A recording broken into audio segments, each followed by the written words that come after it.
Bismillah.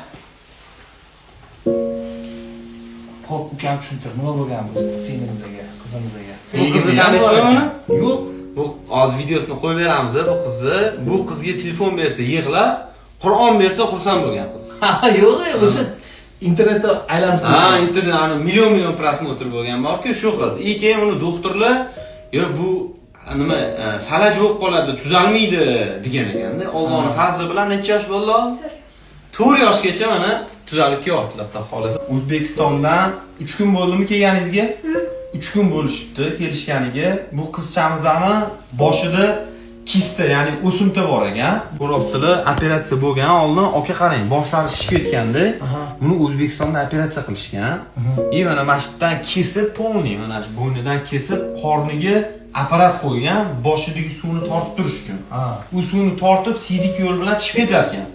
Lekin bu narsa vaqtinchalik bo'lganligi uchun operatsiyaga olib kelishgan $20,000 pul ketadi deyishgan.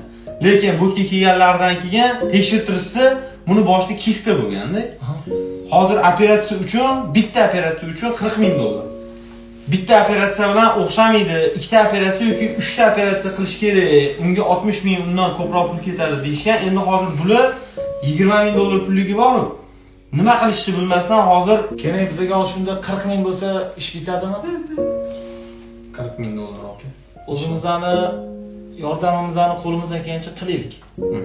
Keyin baribir zan obunachilarimiz ham menimcha yordam bersa kerak. Men aniq bilaman yordam beradi. Biz chunki o'zimizga og'irlik qiladi. Shunaqa saxovat pesha akalarimiz ko'p. Inshaalloh agar sizlar ham qilsanglar, qo'shmoqchi bo'lsanglar, xohlasanglar, karta nomer qoldiramiz. Tashqari. Mana shu shartimizni bajarayotganimizni eshitishdi Abdurahmon akalar. Ibrohim ikkalovligisi o'zligisini ataganini berib ketishdi. Keyin mana shu qo'limni topshiraman.